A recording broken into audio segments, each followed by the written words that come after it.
Okay, let's unpack this. Today, we are not just skimming history. We are embarking on a deep dive that's really designed to shatter every modern assumption you hold about comfort. We are plunging headfirst into a single, grinding existential day in the life of a person surviving a harsh medieval winter. And our sources for this are fascinating. We're looking at archaeological findings, household inventories, even monastic texts. And they paint a picture that is, well, it's incredibly detailed and frankly, quite brutal. Yeah, this wasn't a life of guarantees. Survival was earned, moment by freezing moment. And I want you to join us on this journey, gaining knowledge quickly but thoroughly by focusing on the absolute visceral reality of these pre-industrial rhythms. And to set that atmosphere, we really have to discard the idea of modern boundaries. Forget heating vents, forget refrigerators, forget electric light. For everything. Everything. Think instead of the smell of wet earth and maybe a wisp of rotting straw underfoot, the biting cold that seems to bypass your clothes entirely, and the sound of wind, trying to pry open the weak spots in your stone or timber walls. That's where the analysis really begins, isn't it? Yeah. What's fascinating here is that the day doesn't start with an alarm clock. It starts in the deep middle of the night. Exactly. It's a reaction to the environment, driven entirely by biological necessity and that unrelenting cold. So when we examine the sources on sleep patterns, they immediately challenge our modern expectations. For a person in this era, the day is already a war against the elements before they've even left their lumpy bed. And what a strange, difficult rhythm that bed imposed. For you, our listener, waking up abruptly at 2 a.m. might signal a bad night, stress, or insomnia. But for the individual we're following, the abrupt end to their first sleep, that deep, hard rest they fell into shortly after sundown, was completely normal. Right. It wasn't an ailment, it was the scheduled interlude. So this is the historical phenomenon known as segmented sleep or biphasic sleep. And it was pervasive. It was. The sources confirm that this period of wakefulness, typically lasting an hour or more between sundown and sunrise, was the standard human rest cycle across cultures. And that was true right up until the wide adoption of powerful artificial lighting. Which really only took hold during the Industrial Revolution. Exactly. So, okay, they wake up. What is the sensory reality of that abrupt awakening? What's the first thing that hits them? The first thing that hits them is the profound light-eating darkness. It's an absolute suffocating blackness. We forget how much light pollution we live with today. Oh, yeah. But in the medieval home, if the embers in the hearth are fully banked, there is literally zero visible light. Candlelight, made from wax or tallow, was just far too expensive to be used for simple waiting or contemplation. So you're forced to rely entirely on your other senses. Completely. And then there's the physical feeling. You're lying on a coarse sack filled with straw. That's your accessible insulation, a cheap way to lift you off the coldest surface. But it's not comfortable. Not at all.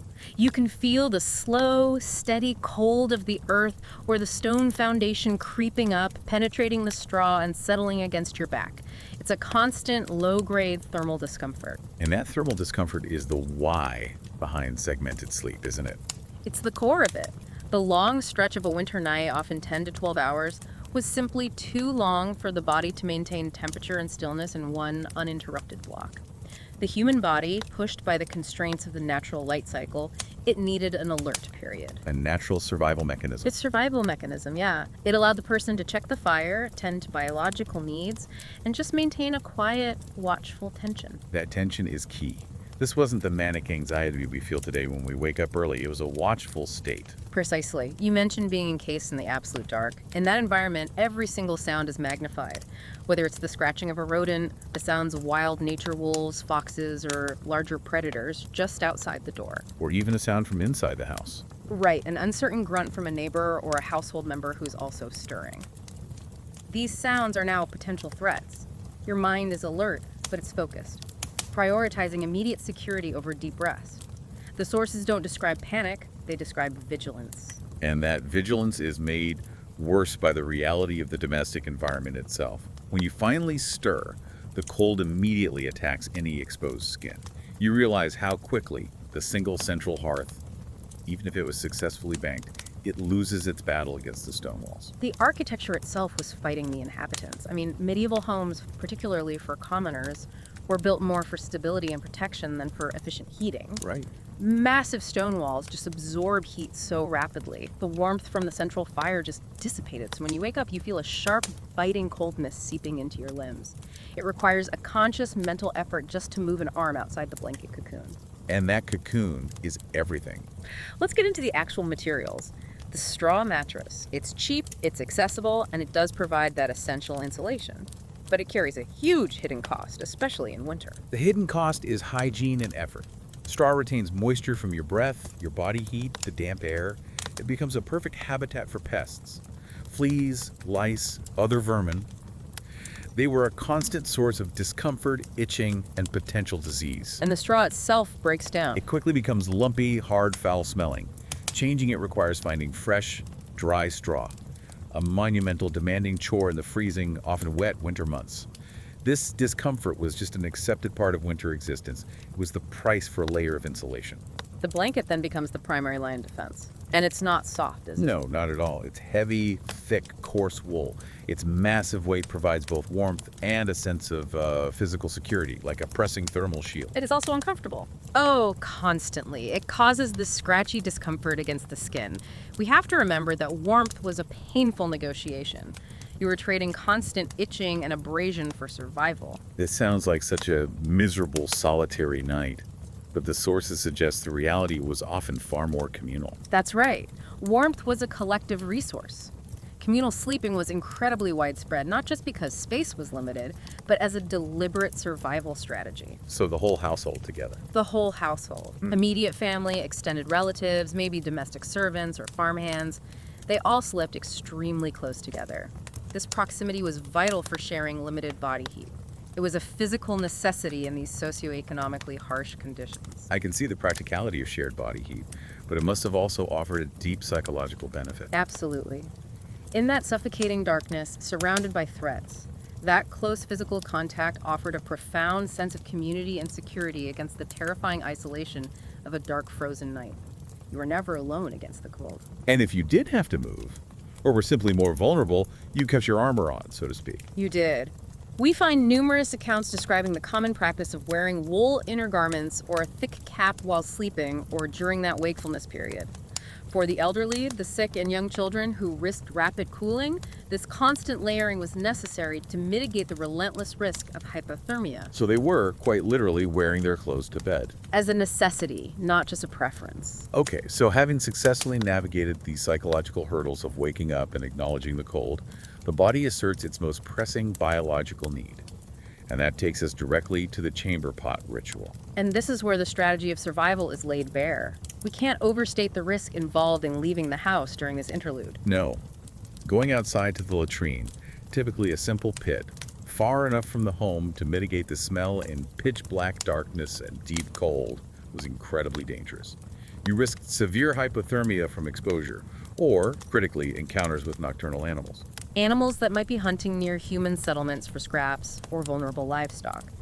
The solution was the humble chamber pot, a simple ceramic or wooden vessel kept right next to the bed. The ultimate pragmatic symbol of convenience. And in the dead of winter, a lifesaver. It allowed you to fulfill a vital need without losing precious body heat, risking injury on ice, or confronting the dangers of the night. This efficiency, though, came with a clear hygiene compromise, especially in the close quarters of the medieval home. A huge one. Once used, the vessel was usually covered with a coarse rag to somewhat contain the odors. But the sources are clear. This waste had to be emptied quickly at first light. Otherwise, If it's delayed, the stagnant waste, the smell, the inevitable disease spread in the closed, damp air of the home would be unavoidable. We see records showing that even wealthy households with an elegant silver or pewter chamber pot, the practical reality of waste management was the same for everyone. it also gives us insight into their priorities around cleanliness. We focus on sterilization today. What did they prioritize? Survival and conserving energy. Why was hand washing often skipped after this ritual? Well, heating water required precious fuel, and even using cold water risked losing body heat through evaporative cooling. So they would just wipe their hands. Hands were often wiped quickly on wool clothes or simply left to air dry. For the medieval person, the priority was fire and body heat conservation, not our modern concept of microbe removal. And this was even worse in cities. Catastrophic. In urban centers, waste was often thrown directly into the streets or out of windows, which dramatically escalated the spread of disease. For our rural person, though, the waste could be controlled and channeled toward agricultural pits for fertilizer, But this required rapid, efficient work the instant the sun rose. Okay, so once that physical necessity is handled, the mind settles. This leads us into what you call the hour of vigilance. For about an hour, the darkness is used for structured reflection. It was a quiet submission. They weren't pacing nervously. They would often engage in spiritual reflection, muttering common Latin prayers like the Pater Noster or the Ave Maria. The key here is the monotony of the repetition. Right, it serves a functional purpose. It slows the mind, it focuses thoughts away from anxiety, and it often involves quiet contemplation of their sins or the uncertainties of life. And it links directly back to security. How so? The night was universally associated with chaos, evil spirits, and heightened dangers. Prayer provided a psychological shield, a deeply ingrained feeling of safety and divine protection against that overwhelming darkness. Another fascinating element of this time was the analysis of dreams. They didn't have therapists, but the practice was clearly important. It was vital because literacy was extremely rare for a commoner. Their knowledge came from oral tradition and deep-seated folk beliefs. Dreams were treated as important portents or divine messages. Like what? What's an example? Well, if they dreamed of muddy water, it was interpreted as impending sickness or a bad harvest, a direct threat. Dreaming of white snow, however, was generally interpreted as purity, a blessing, or spiritual cleansing. I find it interesting that even their practical thoughts during this hour were slow and measured. It wasn't frantic worry. There was a resignation and acceptance of uncertainty. If they were farmers, they might quietly review the state of their food stores, the health of the animals. But these thoughts were free from haste. The routine of the wakefulness ensured that practical worry never escalated into full-blown panic. It was a structured mental accounting of survival. The hour of vigilance passes, the mind is settled, and it's time to seek the second, lighter sleep. This transition back into rest is critical for gathering the energy needed for the day's grueling physical labor. It is, but the quality of rest is very different from that first deep phase. This second sleep is characteristically shorter and lighter, lasting only until dawn. The mind is calmer, but the body is still dealing with the persistent realities of that mattress. We must keep anchoring back to the discomfort. The constant itching from the coarse wool, the lumpy, pest-ridden straw. To minimize the cold, the fetal position curling up tightly was the most natural and effective way to conserve body heat. Almost instinctive, really. But the ability to return to that sleep, even a light one, hinges on the success of the most critical nightly task, fire management. We call this the insurance policy. It truly was an insurance policy against disaster. The fire is the central hub of life. By this deep point of the night, the log at the hearth has reduced to a dim red glow. If it goes out completely, that's a huge problem. A monumental struggle in the morning. This brings us to the crucial ritual of amber banking. Before they went to the first sleep, the log was meticulously covered with a thick layer of ash, And this was a deliberate strategy. a very sophisticated one. The ash acts as an insulator, and most importantly, it restricts the oxygen supply. This starves the flame, but allows the log to smolder slowly, protecting the red-hot core, ensuring that live, usable coals remain until morning. Why was avoiding starting a fire from scratch so critical? Because it was incredibly arduous. Starting a fire with flint, steel, and tinder was difficult, time-consuming, and required significant dexterity and skill. And doing that with numb, frozen fingers in the pre-dawn darkness. Exhausting. And it often resulted in failure, which could delay breakfast and heating by an hour or more. A huge detriment to a body already struggling with cold. Banking the embers avoided this debilitating chore. And the fire was more than just heat. It was deeply psychological. You mentioned the stones around the hearth. Yes, those stones would absorb heat and slowly radiate a minimal warmth, keeping that localized area just slightly above freezing. But the faint red glow itself was a profound symbol. It was life, strength, a physical manifestation of divine protection and hope against the deadly cold in the corners of the room. But there's a security implication there too. You're huddling close for warmth, but you're huddling around the greatest risk in the house. It's a terrifying paradox. The necessity of proximity to the hearth was paramount for survival, yet sleeping too close risked a spark igniting the straw. A fire could rapidly consume the entire timber-framed house. And since homes were often closely packed, Fire control was a collective communal responsibility. One mistake could wipe out the entire village, making the banking ritual a sacred trust. you also noted a fascinating practical use for the leftover ash itself, beyond just maintaining the embers. Absolutely. In an economy of scarcity, nothing goes to waste. The ash was highly valuable as a source of potash, a soluble form of potassium carbonate. And that was used for what? This alkali was essential for the limited soap making the household might undertake. They would often leach the potash out of the ashes with water, creating a lye solution. So this nightly ritual of fire banking was multifunctional. It guaranteed the morning fire and contributed to meager cleaning supplies. The second sleep, short and light as it is, ends with a shock. The unwelcome, unavoidable start to the day. It's the sharp, non-negotiable sound of the village rooster's crow. Or, if you're within earshot, the heavy, muffled chime of the church bell calling for morning prayers. This sound pulls them out of their relative safety. This is the moment of truth because it is, statistically, the coldest time of the day. All the accumulated heat from the banked fire and the shared body warmth is now completely dissipated. The sun is still low and weak. Leaving the protective shield of that thick wool blanket is not merely uncomfortable. The sources describe it as a physically wrenching, painful act. It requires massive willpower. And the first, non-negotiable duty is to rekindle the fire. Survival hinges on this immediate restoration of heat. But getting to that task requires another shock. Your feet touch the ice-cold wooden floor or the hardened earth. And that shock travels through the body instantaneously. Going barefoot was standard practice inside, even in winter. Shoes were expensive, reserved for outdoor use. That sudden physical contact with the freezing ground is an immediate, full-body awakening to the day's difficulty. The moment they are out of bed, the race against rapid heat loss begins. Dressing is not about getting comfortable. It's a life-saving ritual performed at maximum speed. It is entirely a survival-driven layering strategy. Layer 1 is the coarse linen undershirt. Initially, this is cold against the skin, but its function is crucial for moisture management. Right, it wicks away sweat. Exactly, and it protects the skin from the abrasive wool. Its absolute priority is to stay dry. If they worked hard and got this layer wet, it would quickly freeze, Leading to hypothermia. severe evaporative cooling and hypothermia. Then comes the heavy insulating armor, Layer 2. the core. Thick, heavy, coarse wool or felt. This is the main thermal barrier, designed to trap body heat in tiny air pockets. The continuous itching and bulkiness. That was just the price for warmth.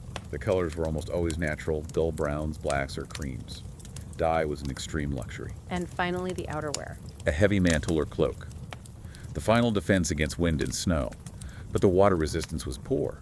Getting thoroughly wet meant a high, often fatal risk of freezing, making the need to repair and maintain these layers paramount. It really changes your perspective on the social optics of clothing. Today, a patch might signal poverty, but then, Then it was a badge of honor. Patches, careful stitching, durability. These were marks of thrift and capability. They signaled that the wearer was skilled in resource management. The entire outfit was a confining, heavy wool armor necessary for enduring the outside world. with the layers secured, we move to the minimal, painful morning hygiene ritual. You approach the water, which, stored indoors or out, is near freezing point. That is a sharp, burning pain. Washing your face and hands with water that cold causes immediate numbness and redness. The body is just screaming at you for losing that precious internal heat. The purpose of this was very limited then. Highly limited. Removing visible sleep grime, maximizing alertness, and completing a rudimentary spiritual cleansing before the day's labor. It was a conscious submission to the cold, deemed necessary to face the day mentally. And this leads us to the critical connection with our understanding of health humoral theory. Why was a cold shock wash seen as necessary, but a full bath virtually impossible? Because medieval medicine, based on humoral theory, viewed health as a balance of four humors: blood, yellow bile, black bile, and phlegm. Winter, with its dampness and cold, naturally promoted an imbalance, specifically an excess of cold, wet phlegm. So taking a full bath would make it worse. That was the belief. Introducing a large volume of cold water to the body was thought to actively worsen this imbalance, making you susceptible to illness. Full baths were rare anyway, due to the astronomical cost of heating the water, but also because of the risk of evaporative cooling afterwards. Minimal washing was, paradoxically, seen as a way to preserve health. Okay, so with the fire rekindled and the body layered, the household gathers around the small, localized heat source. The physical shock is managed, and now comes the collective mental preparation. Before the brutal physical demands commence, they reaffirm their unity. They recite morning prayers, the Paternoster or Ave Maria, in a low, monotonous tone. This repetition acts as an essential psychological shield and affirms their gratitude for surviving the night. Now for the critical step, internal fuel. The medieval winter breakfast is unrecognizable to us. It is purely functional, high calorie, and consumed fast. Absolutely no leisurely brunch here. The staple is hard, dense bread, often made from cheaper, heavier grains like barley or rye. It was often so tough and stale that the only way to make it remotely chewable was by dipping it in leftover stew or broth from the previous night. And protein sources, if they were even available, highlight the scarcity. Protein was a luxury. Maybe a small scrap of salted pork fat, providing a massive necessary jolt of energy, or a small piece of cheese if their stores were managed perfectly. Every single calorie was accounted for. But the main drink is the most surprising element for a modern audience. Low alcohol ale or beer, consumed by everyone, including children. Why was this so essential? Multiple reasons, all strategic. First, it was the safest form of hydration because the brewing process involved boiling the water, killing off pathogens. Second, it was calorie-rich, offering rapid, necessary energy and warmth to a body that was about to work in sub-zero temperatures. So it was a fundamental nutrient, not a recreational drink. Exactly. Children, of course, drank a heavily diluted version, but it was still safer than the water. The whole meal was quick, often silent, eaten from shared containers. It was pure efficiency, ensuring the body was fueled for the external fight. Once that internal fuel is consumed, the psychological comfort of the home is gone. They open the door and the cold shock of the external world hits again. The door, often heavy oak, creaks with the moisture and cold, and they are now stepping onto a frozen, uneven mixture of summer mud, waste, and perhaps treacherous ice. I want to stress the sheer physical risk of just walking around. The sources are clear. Walking was precarious.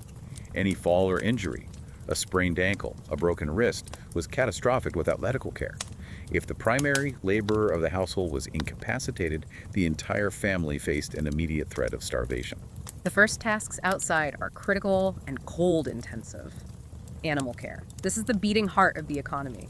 It is more demanding than summer cultivation because every animal is a promise of future food, income, and labor.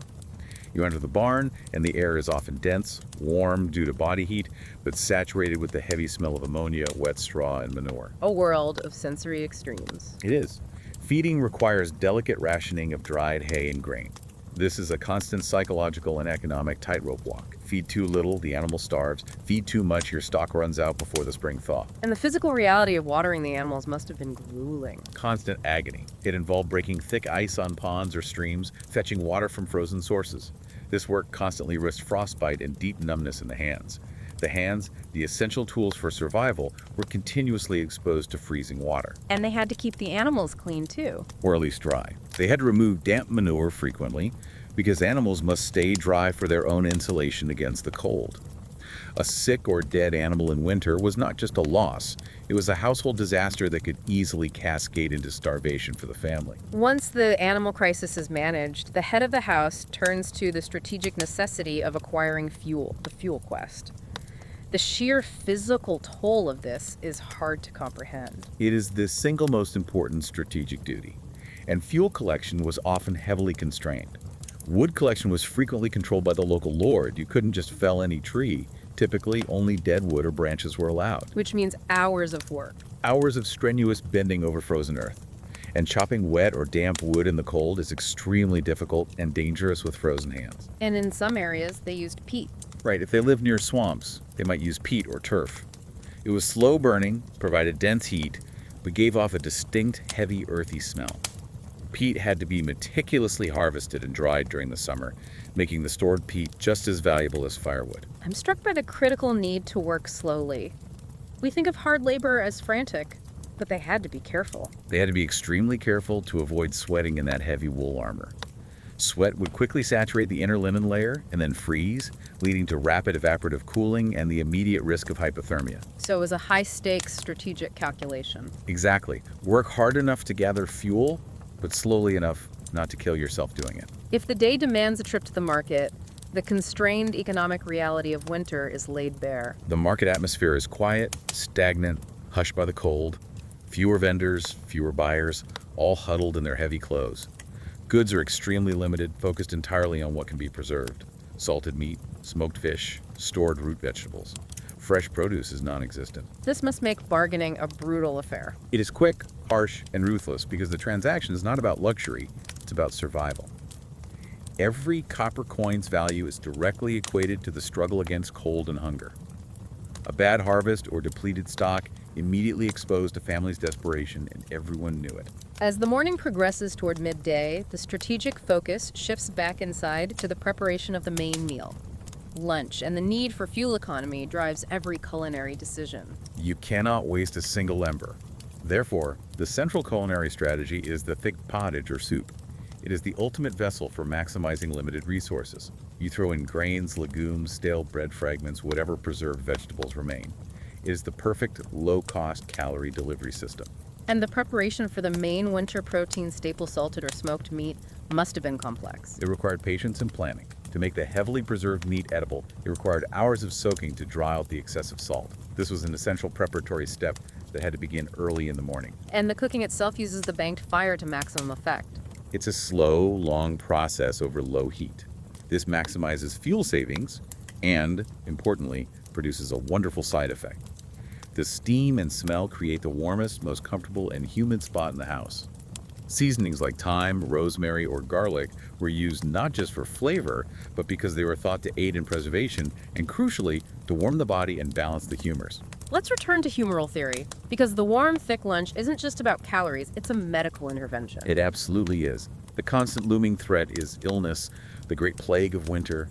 The damp, smoky, crowded living spaces, poor hygiene, and continuous cold exposure made the home a perfect vector for respiratory diseases. And as we discussed, illnesses were blamed on an excess of cold, wet phlegm.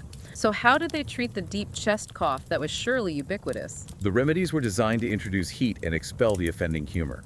This included warm herbal decoctions and teas time, honey, garlic, sometimes mixed with warmed ale. They also understood the power of vapors. Hot vapors inhaled directly from the pottage were thought to clear the lungs. And they used external heat as well. Critical. They would apply hot stones wrapped in thick wool to the chest or back, forcing warmth into the body to counter the coldness that was believed to be causing the sickness. If cold causes the sickness, heat must be the cure. But the best cure was simply endurance. Chronic pain, especially rheumatism from working in the cold and damp, was a given. An expected part of the life cycle. With limited medical knowledge, avoiding sickness by staying warm and dry was the only reliable medicine. Every winter was a grueling test of physical resilience. After lunch, the afternoon becomes a frantic race against the sun because the daylight hours are dramatically short in winter. Time becomes a tangible, fast-moving resource. Every critical outdoor task, wood fetching, final animal checks, small repairs, must be completed before the light vanishes completely. Working in the dark exponentially increases the risk of catastrophic injury. Even indoors, the tasks are difficult. Yes. Spinning or sewing were difficult in the dimming light, leading to eye strain. Artificial light from oil lamps or candles was far too expensive for routine use. This brief, precious window of daylight was the sole source of effective productivity. And as the light fades, urgency emerges with security. Everyone must retreat into the secured home before nightfall. Darkness brought increased danger. Not just animals, but poor footing on the frozen ground. In structured villages, often the gates or fences would be closed and barred, sealing the community off from the perceived hostile outside world. As night fully descends, the last meal of the day is prepared. And once again, fuel efficiency dictates the menu. Dinner is almost universally the reheating of leftovers from lunch. Cooking a new meal from raw ingredients would be wildly extravagant. To ensure they survive the long night, the focus is on density and satiety. They would often thicken the reheated pottage by adding extra oats, rye flour, or stale bread fragments. The meal was incredibly dense. Broth and marrow from bones provided flavor and necessary fat. Consumption was quiet and entirely functional. That high-calorie meal was essential fuel to fight the intense cold of the coming night. The dinner table, even in such constrained conditions, was a microcosm of medieval society, wasn't it? Absolutely. Despite eating from a communal pot, there was a strict, visible hierarchy in the seating arrangement. The head of the house always sat nearest the fire, taking the place of honor, a recognition of their vital role. Younger members sat further out. And portioning followed this hierarchy. Yes. The best, most calorie-dense parts, the rare bit of marrow or fat, were reserved for the head and elders. The act of eating from a communal pot reinforced unity and shared fate, despite the accepted risk of disease spread. And communication was limited, functional, and purely focused on survival strategy. It was not a time for casual banter. Conversation focused on planning the next day's labor, sharing critical news, or discussing stock levels. It was serious, practical conversation only. Once dinner is complete, the evening shifts to psychological maintenance, the winding down period before that heavy first sleep. They cluster tightly around the hearth, drawing on the last bit of the fire's light and heat. This is the time for storytelling and riddles. The stories, religious tales, local folklore, were told in a slow, repetitive tone. This served to impart cultural knowledge and morality, and also to psychologically slow the mind, preparing it for sleep. Riddles, surprisingly, were essential mental exercise. The long winter could be monotonous and isolating, and riddles helped keep the mind sharp and provided a simple, cheap form of entertainment. But finally, the day concludes with the last critical ritual: security. The head of the house moves to the heavy oak door. They bolt it using iron or thick wooden bars, often reinforcing it further with heavy objects like logs or stones. This acts not only as physical defense, but also as a crude alarm system. That sound, the final resounding thud of the bars, must confirm the household's isolation and security from the hostile outside world, creating that final emotional seal. Yes. With the door sealed and the household gathered, they absorbed the last of the day's heat in the last huddle. This physical contact provides both essential heat and profound emotional security. And the fire is banked one last time. The head of the house performs the fire banking ritual one last time, ensuring the embers are secured with ash for the morning. Then they retreat. Minimal undressing occurs. Only the outer heavy layers are removed. The inner clothes stay on for insulation. They quickly pull the heavy wool blanket over them for the final seal. The cycle is complete. So what does this all mean? Our journey through this single medieval winter day has been a deep dive into profound physical and mental endurance. Life was not just a collection of chores. It was a constant strategic negotiation between fire, food, and cold. We've seen that every action, from choosing to wear a wool cap in bed to calculating how much salt needed to be soaked out of the meat, was a critical, high-stakes survival choice. The entire day was structured around risk management. The chamber pot was risk management. Banking the fire was risk management. The layered clothing was risk management. And if we connect this reality to the bigger picture, the impact of modernity is staggering. Electric light and central heating did more than just provide comfort. They fundamentally erased the biological and social necessities that structured this existence. They eliminated segmented sleep. They made personalized, high-standard hygiene possible, and most importantly, they removed the constant existential day-to-day struggle for warmth. We no longer rely on a shared bed for thermal survival or on carefully banked embers for the hope of a morning fire. We manage our risk through technology, not proximity. That leads us to our final provocative thought for you. Consider what aspects of modern life, like our constant illumination, personalized comfort, and readily available warmth, have fundamentally changed not just our physical environment, but our deep biological rhythms and our sense of community. The medieval person had constant physical reassurance through the shared bed and the visible dying embers. How does the current, often solitary, technological abundance impact your own sense of security in the world? Is modern security as real as the shared heat of a family huddled around a dying fire?